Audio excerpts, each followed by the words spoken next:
Thomas Fleming, author of The New Dealer's War. Where'd you get that title? I got that title almost 50 years ago when I was reading a letter that my boss of that time, Fulton Alsler, wrote to Upton Sinclair, the novelist. Alsler was a very prominent writer and editor back in the era of the New Deal and throughout World War II. And when the war began, he tried to get into the government. He wanted to work in the Office of War Information or something like that. But he was a Republican, and he got absolutely nowhere. And with great disgust, he wrote to Upton Sinclair, who was trying to get him into the government because they were very close friends, saying, "It's a New Dealer's war. There's no place in it for me." And that sort of became a lens in my mind, and I never forgot it over 4 decades. And it slowly emerged into what I began to see was the focus of this book. 40 books, it says, you've written? Yes, yes. I try to work on numerous projects at the same time. I write novels as well as history books, particularly historical novels. I think that makes a historian more sensitive to the impact of history on individual lives.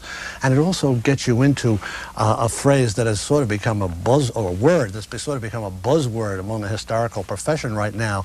That's contingency. We historians more and more are beginning to think that history is not inevitable and not driven by vast forces. An awful lot of it is based on decisions that could go either way. And I think when you write historical novels and you see people being hammered by history, that makes you even more aware of that. And a lot of this contingency feeling, I think, is in The New Dealer's War. You kick it off with an introduction where you talk about FDR being important in your New Jersey home years ago. How he was. My father was a ward leader in Frank Hague's infamous political machine in Jersey City, where if you didn't vote Democratic, you were liable to get knocked on the head. But we had in the vestibule of our house, where, as I say in the book, a lot of Catholics, from Irish Catholics, had the Sacred Heart of Jesus, we had FDR. And we virtually genuflected to him as we went in and out. He was the god of the Democratic Party and in New Jersey at that time, and I grew up admiring him, even worshiping him.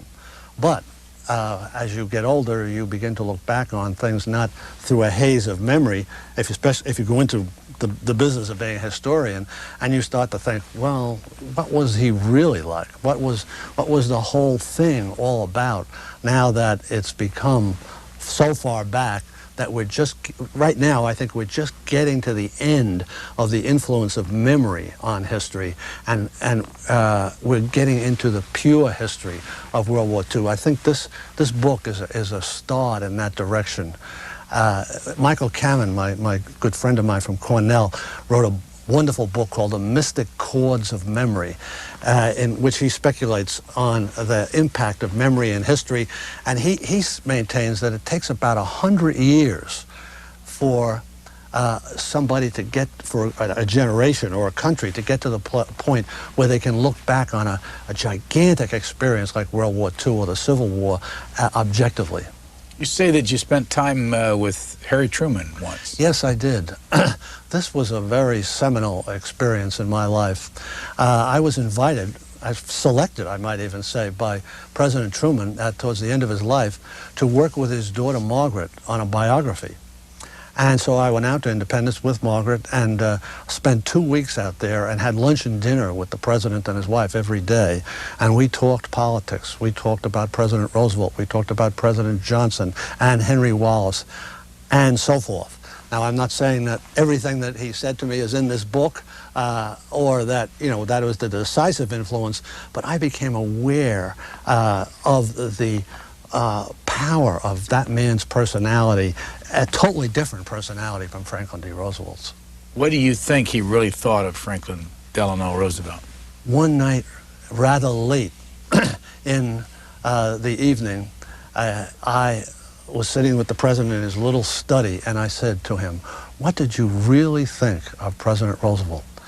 There was a long pause, and then he said, "Inside, he was the coldest man I ever met. He didn't seem to care about you or me or anyone else in the world. but he was a great president. He brought this country into the 20th century. Now, when I started working on this book, I realized a very significant thing. Here was a man, Harry Truman, who as a senator investigated the war effort from top to bottom and who knew more about the inner workings of the U.S. war effort than anyone else in the country. And he had not one word of praise for Franklin D. Roosevelt as a leader in World War II. And I felt, and I still feel, that that could be the ultimate comment on the New Deal as war, that this was not a perfect performance by a long shot. Before we leave Harry Truman for the moment, what else did you observe about him up close for 2 weeks? And how old were you? I was in my 40s, and this was 1970, and so yes, I was 43 at the time, and I felt very strongly what you saw was what you got with Harry Truman. He was straight from the shoulder. He told you what he thought. He wasn't a devious man, and that too, as I began to study Franklin D. Roosevelt, became an enormous contrast. Franklin D. Roosevelt was anything but straight from the shoulder. He was incredibly complex and devious. He boasted about being a trickster, a juggler, who didn't let his left hand know what his right hand was doing. And, although he never quite said this, he had no hesitation whatsoever about lying to people right to their faces. Where did you find this? This tendency to lie, do you mean? To be deceitful. You say he's deceitful. Oh, yeah, well, there's a whole book written titled "The Juggler," in which his games he played, particularly during World War II, is described in quite a bit of detail. But it's most visible in the diaries of Henry Wallace in particular. Wallace was an incredible diarist. And then his oral history, which a good deal of which I read. I think, I could have taken the rest of my life to read it. Wallace's oral history is 5,000 pages long. It's in the Columbia University Oral History Department. But in these diaries of Morgenthau, Ickes, and other diarists of the Roosevelt administration, as I say, particularly Wallace, who was really on to Roosevelt. He seemed to be a follower, but in his diary, he had a very, very tough and almost caustic attitude towards him. He called him a born waterman. He could row in one direction while looking in another. You have a picture in your book of FDR and Henry Wallace. What do you see in that picture? I see two men who are both trying to express surface admiration for each other. But since I do know what's behind those smiles, Roosevelt had a very low opinion of Wallace as a politician. He said he doesn't have it, unquotes, the je ne sais quoi that makes a good politician. And Wallace, at times during the course of the war, almost repudiated Roosevelt's leadership. At one point, in the middle of the war, in late 1943, Roosevelt announced that Dr. New Deal was dead. He'd been retired. He was okay way back in the early 30s when they were trying to solve the Great Depression, but he was an anachronism now, and Dr. Win the War was in charge of things. This was a very startling statement because the New Deal and the Democratic Party had been very closely identified in the minds of the voters. Only about a month later, Wallace was the chief speaker at the Jackson-Jefferson Day dinner, where the Democratic faithful expressed their allegiance to the ideals of the party. And Roosevelt was not there, I should add, he was ill. And Wallace said, if the New Deal is dead, the Democratic Party is dead. That's pretty close to telling Roosevelt he didn't know what he was talking about. I haven't figured out the timing on this. Could you have voted for FDR? No, I did not. My first vote was for Harry Truman. Interestingly, I missed voting. I was too young to vote for FDR. If he were on the ballot today, would you vote for him? It would depend a great deal on the international situation, I think. I'm not sure I would. I'd vote for Truman again, yes, but Roosevelt, I would really want to see, you know, how things were going in different areas and so forth, because I really accumulated a great deal of reservations about Roosevelt as a political leader while I worked on this book. Where do you live today? I live in New York. And are you attached to a school? Do you teach? No, I don't. No, I'm a full-time writer. And how long have you done that? Since 1960. My first book was on the Battle of Bunker Hill, and by an absolutely miraculous series of events, it became very successful, and as I like to say, I started educating myself at the public expense. Have you made a living off of writing books? Yes, I have. That and I write magazine articles. I write for MHQ, the Quarterly Journal of Military History, for American Heritage, and I used to write for many other magazines, such as the New York Times Magazine. What's your bestseller of all time? My most successful book was The Officers' Wives, a novel. It was published in 1981. It's about 3 West Pointers and their wives who marry in 1950, and we take the reader through the Korean and Vietnam Wars with no holds barred, I might add. And that book was a very, very big bestseller, both here and abroad. How did you train yourself to write? I think I had a gift, but I got a crash course in how to write from my first boss, Fulton Alsler. He would give me a magazine article that he had just written, and maybe with a lot of corrections in it that I had to retype, and he would explain why he made every change. He would emphasize the importance of a strong opening. He would explain how you would drop a character in here, knowing that later on that character is going to play a very powerful role later in the article. And this kind of advice could be extrapolated to books to some extent.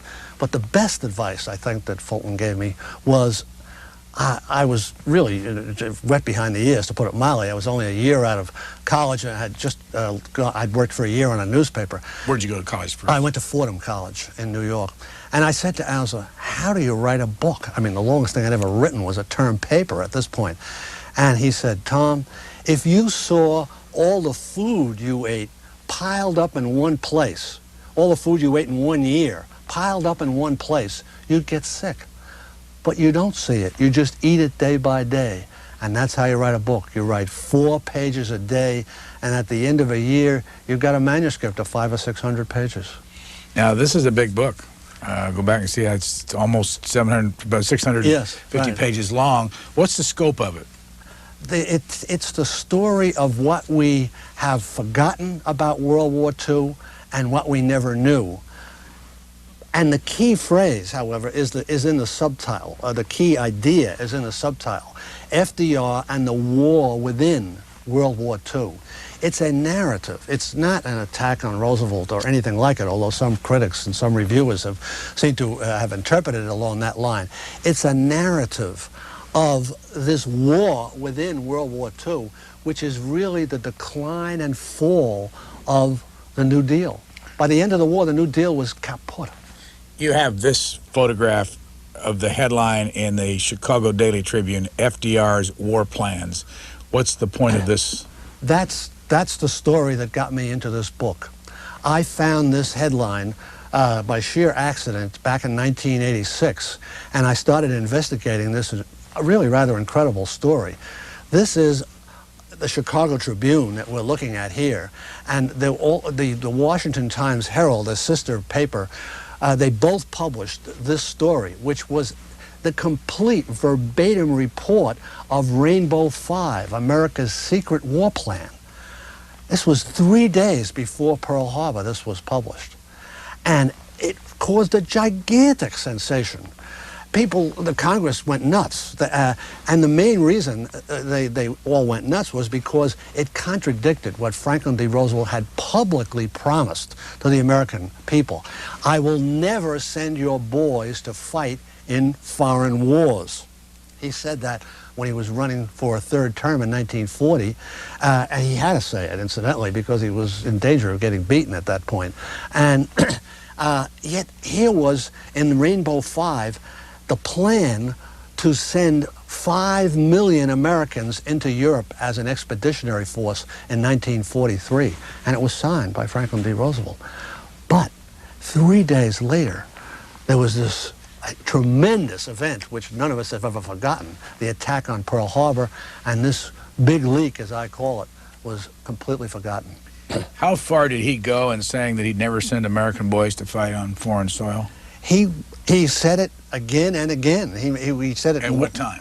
He said it in 1940, at least 3 times in that campaign. And but after he got elected, he began to edge the country into war with Germany, not with Japan. He wanted, Germany was the country that he wanted to get us into war with. But he had painted himself into a political corner. This is one of the fascinating things about studying FDR. He was such a completely, almost too clever for his own good, you might say. He managed to persuade the people to go along with all aid short of war to the people whom Adolf Hitler was attacking, England above all, and then when he attacked Russia, we added them to our list of Lend-Lease recipients. But he had painted himself into a political corner by saying, that's all we're going to do. That promise of all, that we would never send boys to fight in foreign wars was never retracted. And so people began to accept, well, this is how we're going to do it. We're going to supply all these guys with all the weapons we can find, and we're going to stay out of it. And the Poles, the really dramatic thing was, for all Roosevelt's powers of persuasion, he could not budge these Poles. Right up to the day before Pearl Harbor, 75 to 80% of the American people said they did not want to go to war unless Japan or Germany attacked us. You write this, you say, he had seduced America into the war with clever tricks, one step forward, one step back, double talk, and the last resort provocation of Japan. And then later you say deceit had been at the heart of the process. There's no doubt about it. Now, is this, there's a lot of talk in the back, and people endorse your books that talk about revisionism. Yes. Are you trying to revise the way people think about FDR?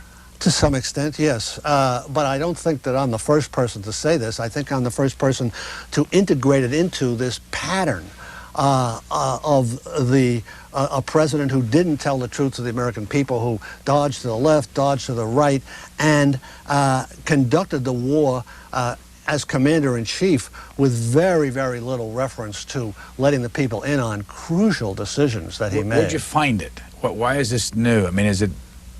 I think that what you do when you write a book of this extent and this scope, you look for a pattern.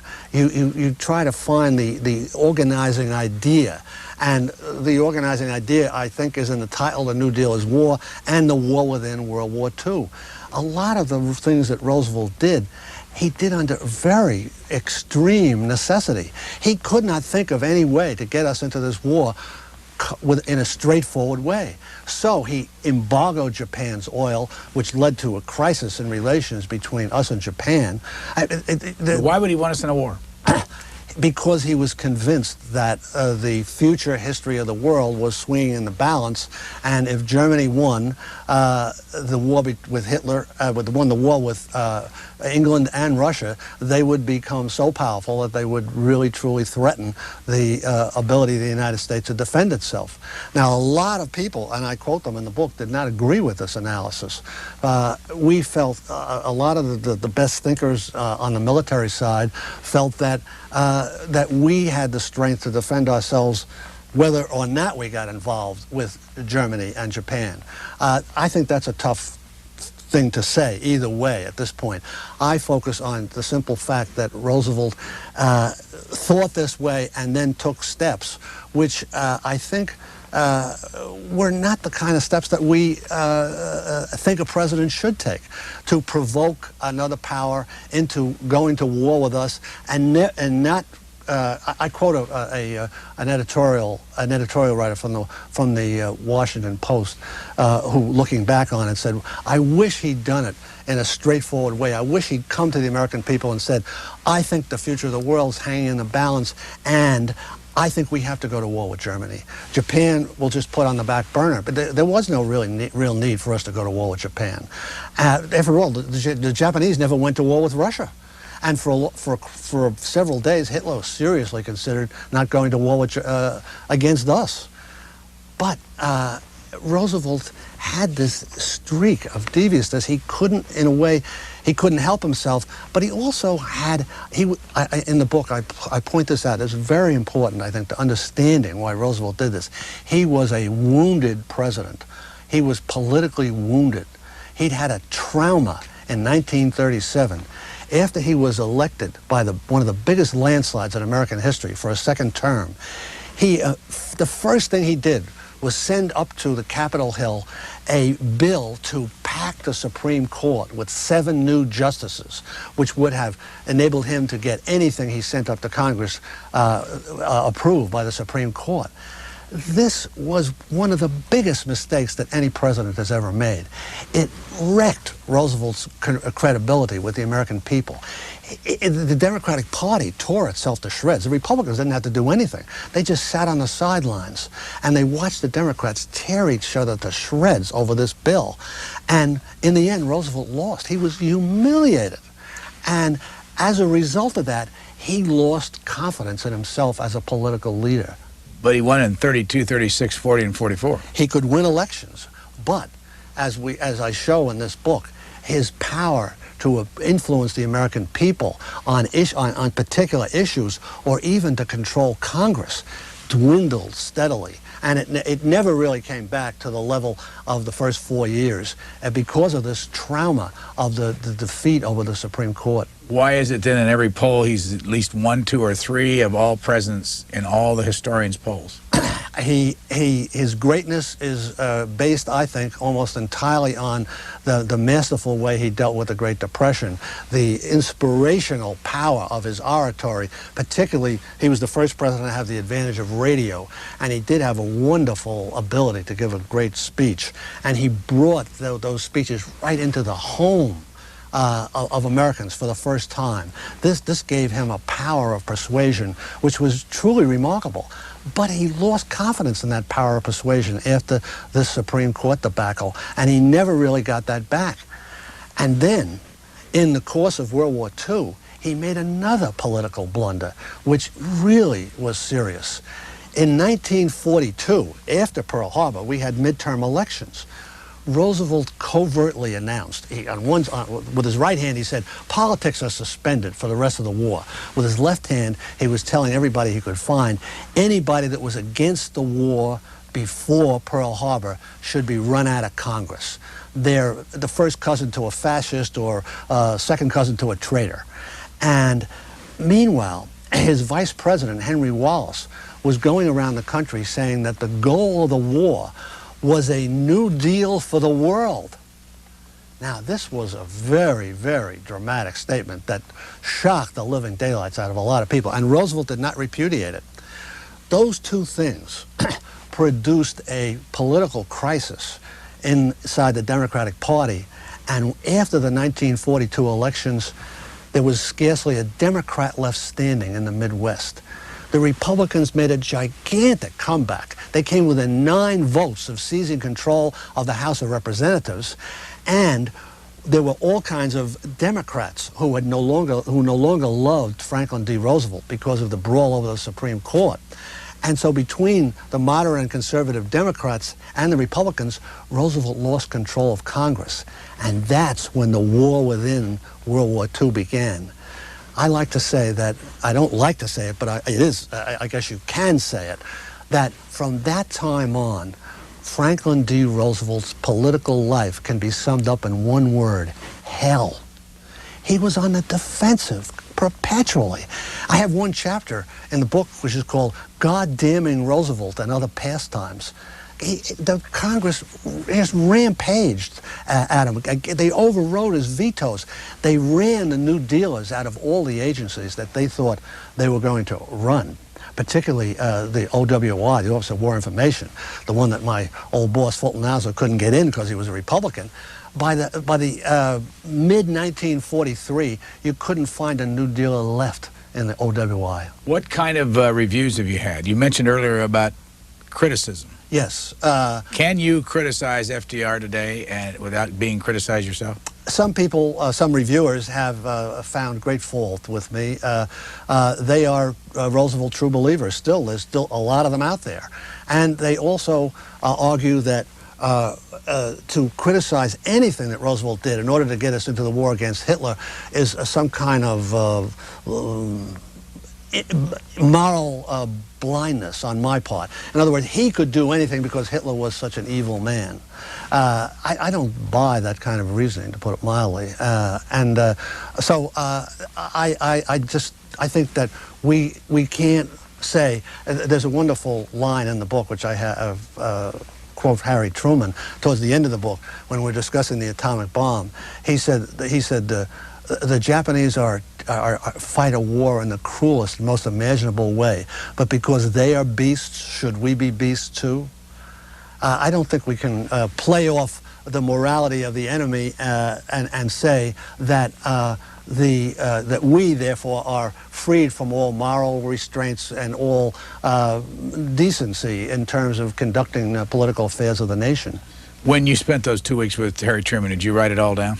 I wrote some things down. No, I did not write it all down, but I did take pretty voluminous notes, yes. Why didn't you write it all down? Well, some of it I thought was privileged material, that it was Mr. Truman and I were talking just man to man, and so I didn't put some of that down. And Mrs. Truman also had some very strong political opinions that I didn't write down because I didn't feel that she in particular would want me ever to publish them or anything like that. Have you ever repeated them?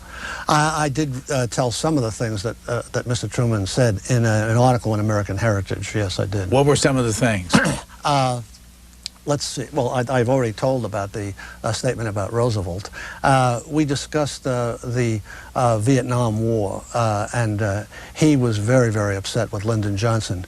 He felt that Lyndon Johnson should have taken his cue from Lincoln, who was one of Mr. Truman's heroes, of course, and also Mr. Truman was so historically minded, and he felt that Johnson should have run for president in 1968 and decided, as Lincoln did in 1864, decided once and for all whether the public was behind the war or they weren't.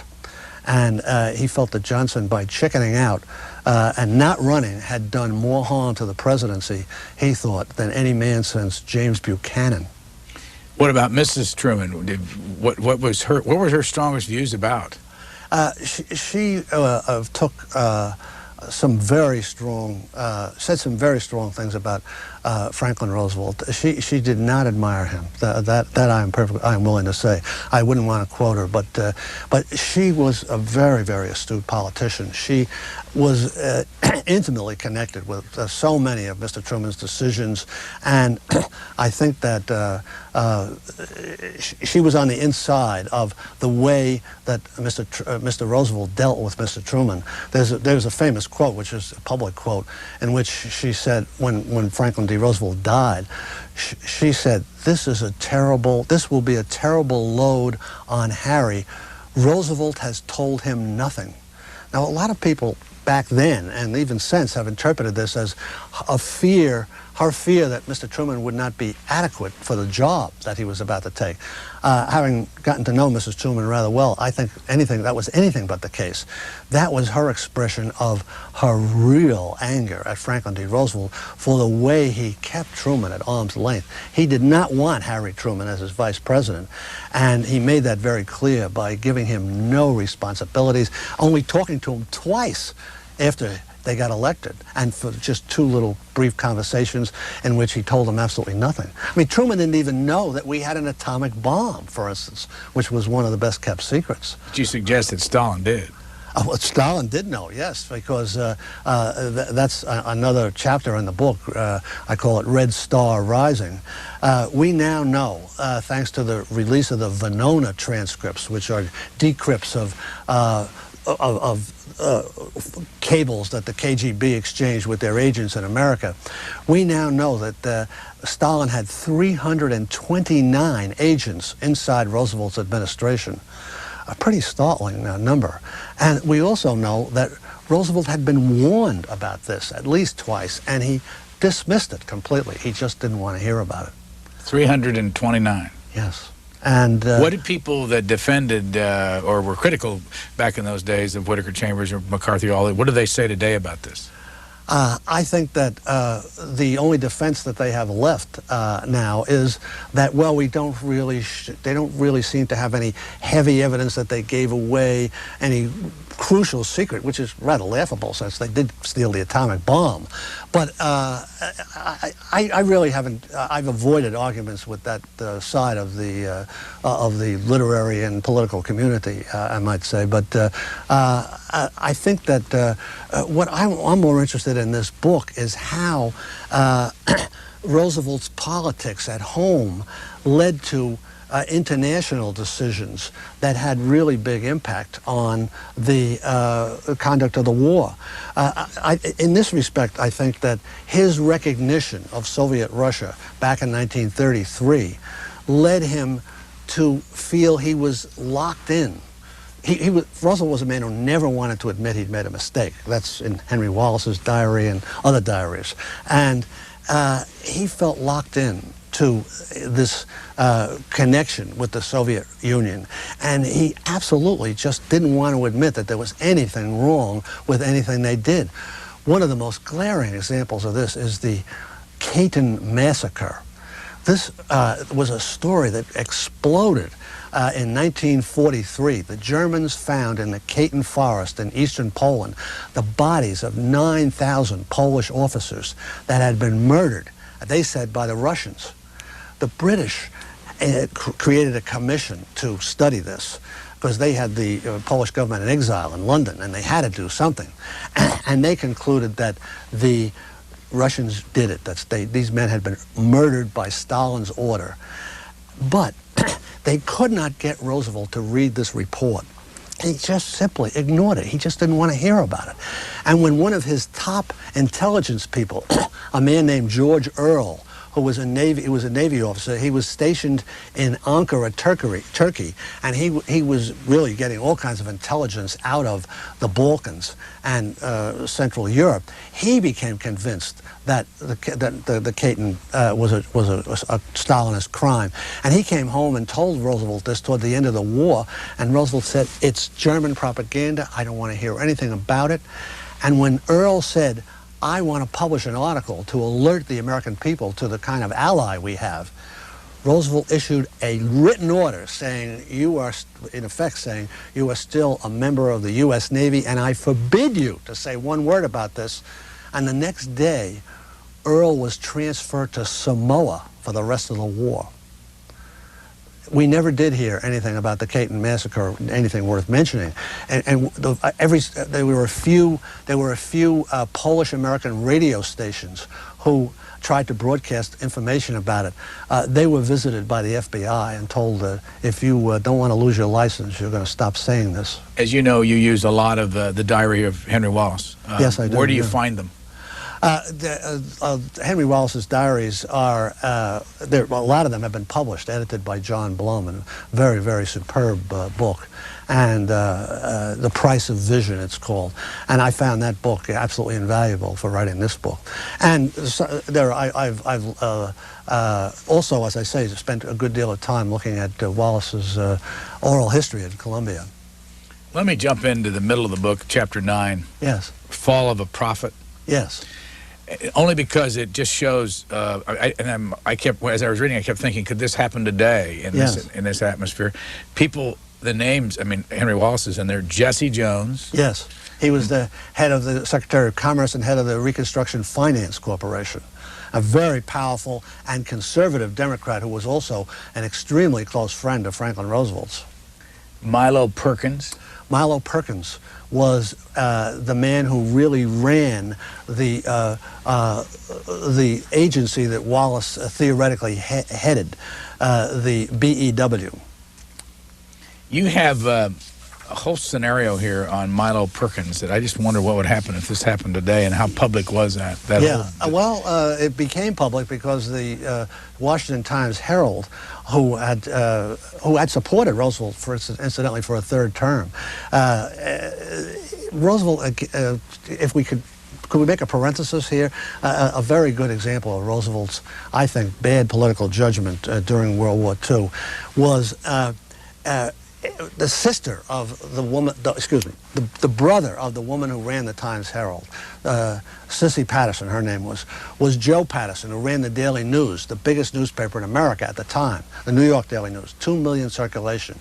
He had opposed Roosevelt. He supported Roosevelt for a third term too, but opposed his attempt to get us into the war. When Pearl Harbor exploded, Patterson rushed to Washington. He'd been in World War I, and he came into the Oval Office, and he said he wanted to volunteer for the war effort, to do something. And Roosevelt wouldn't even speak to him. He kept signing things for a while, and then finally said, "What can I do for you, Joe?" They knew each other extremely well. And Joe said, "Mr. President, I want to get into the war." And Roosevelt said, "You know what you can do? You can go back and read those editorials that you wrote for the last 6 months condemning me as a warmonger." And he ranted on for 15 minutes and literally reduced this strong man to tears. Patterson rushed from the Oval Office to the office of the Washington Times-Herald, and he and his sister Sissy jointly vowed, as I say in the book, to make Franklin D. Roosevelt's life miserable for the rest of his days on Earth. And they did as much as they could. Now, what was their connection to the Chicago Tribune? They were cousins of Mr. McCormick, Bertie McCormick, who ran the Chicago Tribune. They were all part of this sort of extended family. And the Tribune had published that original Rainbow 5. The Tribune had published the Rainbow 5, yes. Back to Milo Perkins. But Milo Perkins is a good example. Go ahead. I just want to read a headline from the Washington Times-Herald. And what time of the Roosevelt administrations would this have been? This is mid-1943. Milo, the Messiah of Mystic Washington. Yeah. Milo Perkins, high priest of his own mystic cult. Yeah, Milo Perkins was they called them liberal Catholics in those days. He was a New Age type, I guess you'd say. And as I say, he was Wallace's right-hand man, but he really had this cosmic desire to, there's even a letter that I quote in the book that he wrote when he first came in the government, that his chief desire was to, quotes, save the world. And almost by definition, he was an extremist. And he was the man who really triggered this argument or public quarrel between Henry Wallace and Jesse Jones about who was going to control the economics of this Board of Economic Warfare that was buying all kinds of raw materials in South America and in Africa. And Jones wanted to keep, it was a Washington turf war, basically, familiar to anybody in the Capitol. But it just got completely out of hand. The two men started calling each other horrible names in public. And Jones was egging Wallace on and very often writing a lot of the things that he was saying. And Wallace was vice president. And Wallace was vice president, but he also had this, as I say, very important job, which enabled him to go to South America, for instance, and make a triumphant tour from one end of the continent to the other, because he just spent $600 million buying raw materials down there. And in part of his program to push the New Deal for the world, he insisted on paying the highest imaginable prices. And he wanted put into the contracts the fact that more money would go to the workers than ordinarily the employers paid them. He was really doing a lot of things that upset the State Department extremely. So anyway, this tremendous clash, it kept coming and coming and coming, and finally Roosevelt issued a order: no more arguments. I can't stand it. But Milo Perkins could not control himself, and he gave a speech at the Board of Economic Warfare, which had 3,000 employees, and he just lost it completely. And he ran that. Yeah, he basically ran it for Wallace, who was spinning, Wallace had to preside over the Senate, and he was doing a lot of other things. And so it was really Milo's agency. And as I say, he just lost it. And he proceeded to start it all over again, attacking Jesse Jones as a slime ball, and this and that and so forth. And there was a reporter in the crowd, or maybe some member of the Board of Economic Warfare who didn't like Milo too much, immediately got to a phone and called the Washington Times-Herald. And they had, meanwhile, been accumulating all this dope about Milo being a liberal Catholic who had his own little private church down in Houston. They used to meet in his attic.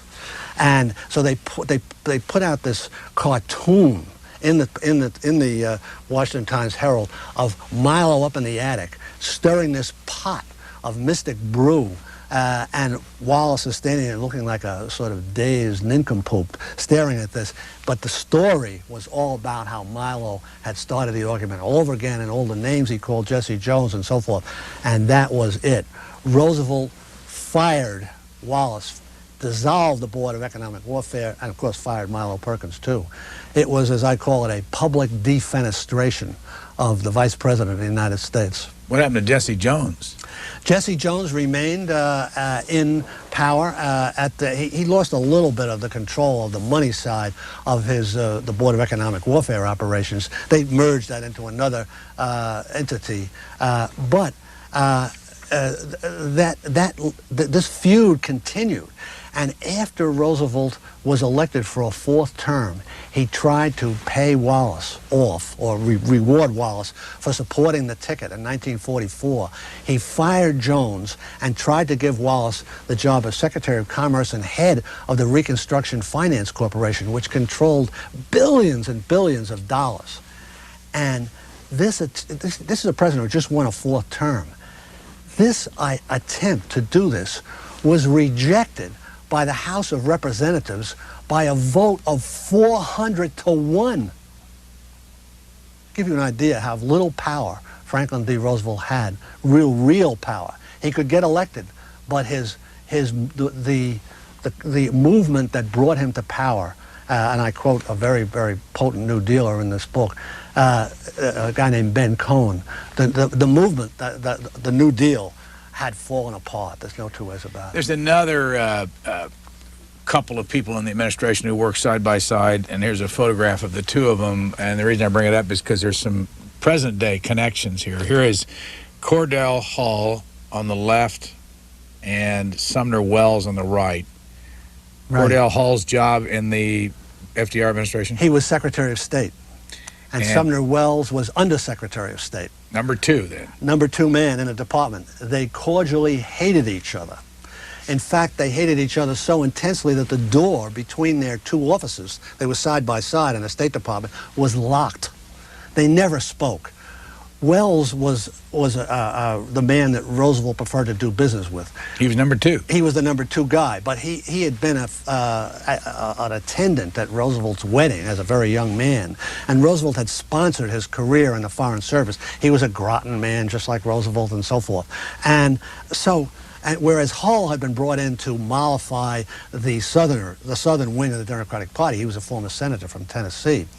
So they really intensely disliked each other. The reason I bring it up today is that Cordell Hull, being from Tennessee, was a friend of Al Gore Sr. Yes. And I think is he not respected very much by Al Gore Jr.? I think he is. Everybody from Tennessee had immense respect for Cordell Hull. He was an icon among all the Southern senators, Southern and border state senators, and you could not touch him. And Roosevelt actually made fun of him behind his back. This is the typical Roosevelt touch.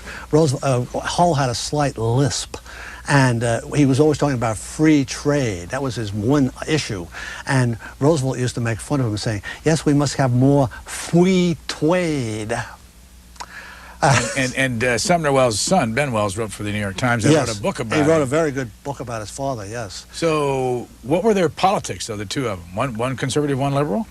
One was certainly more liberal than the other. There's no doubt about it.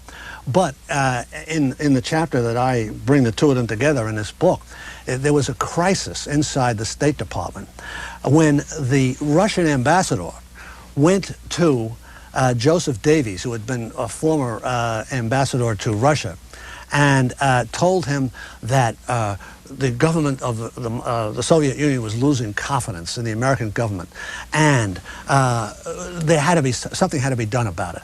And he blamed it on the State Department officials who were hostile to the Soviet Union. And he was talking about the Russian experts in the State Department, George Kennan, Charles Bolin, Loy Henderson, and several other people who had been specially trained and were a cadre of people who really knew what was going on inside the Soviet Union. This Russian ambassador said to Davies, who then immediately rushed to Harry Hopkins to tell him this, Harry Hopkins being Roosevelt's right-hand man and the ultimate New Dealer, as I call him in the book, and told him, we got to do something. So Wells was called in and told, you got to get rid of these guys. This was an incredible crisis because Wells really ran the State Department. And he knew that if he allowed the Soviet ambassador to force him to fire these men, that his name would be mud with Cordell Hull, much more than it already was. And it exposed him to the most awful counterattack. And he was vulnerable on a very, very sad but serious point. He was a bisexual. And he had several homosexual episodes which were semi-public knowledge. But Wells... Back in those times? Yes, they were semi-public. They were circulating around Washington.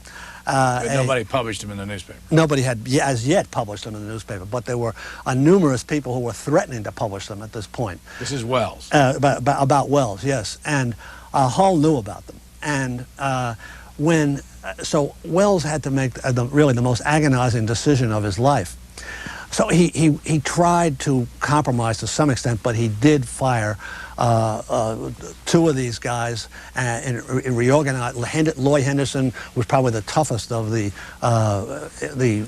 Russian experts. He was sent to Iraq. How's that for shipping?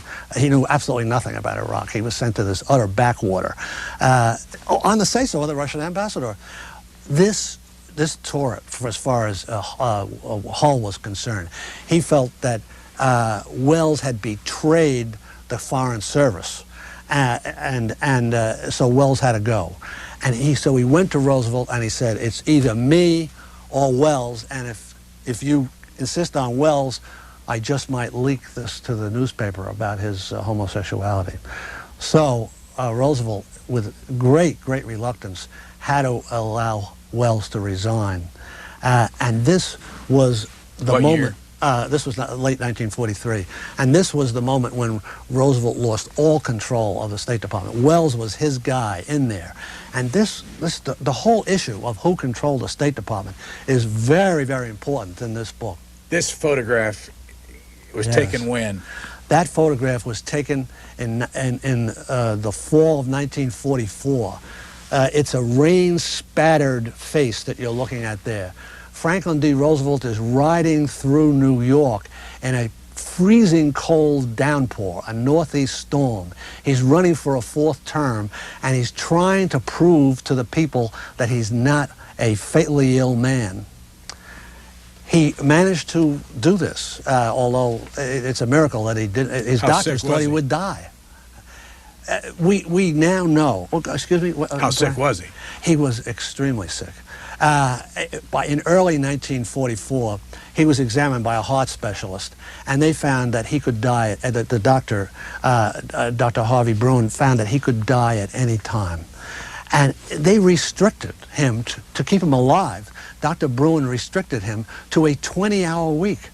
Now, the President of the United States, the leader of a global war, was told he could only work 20 hours a week. How would he do that? He slept very late and got to the Oval Office only about 11 o'clock in the morning, would see a few visitors, then would have lunch, take a long nap, come back to the Oval Office for another 2 hours. In other words, work about 4 hours a day, 5 days a week, and that was supposed to be it. What kind of shape was he in Tehran, and what was the meeting all about, and then also Yalta? At Tehran, he was, as far as we know, in still fairly good shape, although he had an episode at Tehran in which, in the midst of a dinner, he turned green and faltered and lost consciousness in his chair, and had to be rushed back to his room. And who was there at the dinner? Stalin, Churchill, and a whole slew of aides. It was a very, very upsetting episode. And after that, when he came back from Tehran, he was definitely a very sick man. And that was when they had this physical examination, which led them to put him on a 20-hour work week. That was when? What year? That was 1944, early 1944. And that was when Ben Cohen, the most brilliant of the New Dealers, I think, he was a really brilliant lawyer who wrote the Securities and Exchange Act. He was working in the East Wing of the White House during the war. And he wrote an 8-page memorandum, which I found in the files of the Roosevelt Library, in which he begged Roosevelt not to run again.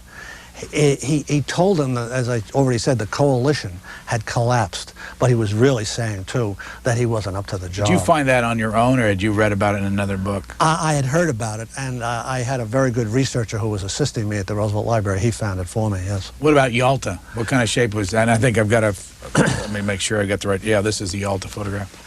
Roosevelt was, he mustered all his dwindling energy for Yalta, and there's no really hard evidence that he was non-compos mentis or anything like that, but you can see the impact of this tremendous effort that he made there when on the ship home, Sam Rosenman, who was his top speechwriter and inside Oval Office aide, he spent the entire voyage home trying to get Roosevelt to talk about the speech that he was going to give to Congress about Yalta. And Roosevelt just sat there like a zombie, staring into space for the entire voyage. You have a photograph, the last one that was taken of him? That's the last picture that was taken of Roosevelt, yes, down in Warm Springs.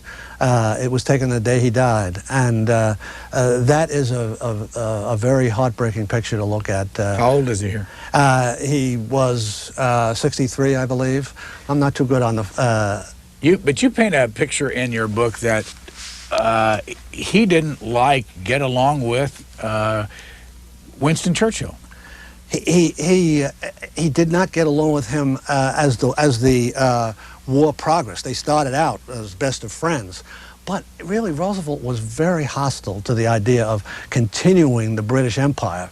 And when he got to the summit conferences with Churchill and Stalin, he shifted the balance of his attention completely to Stalin and left Churchill as definitely a weak third party in the whole discussion. And Churchill really never forgave him for that. Where do you find this kind of information?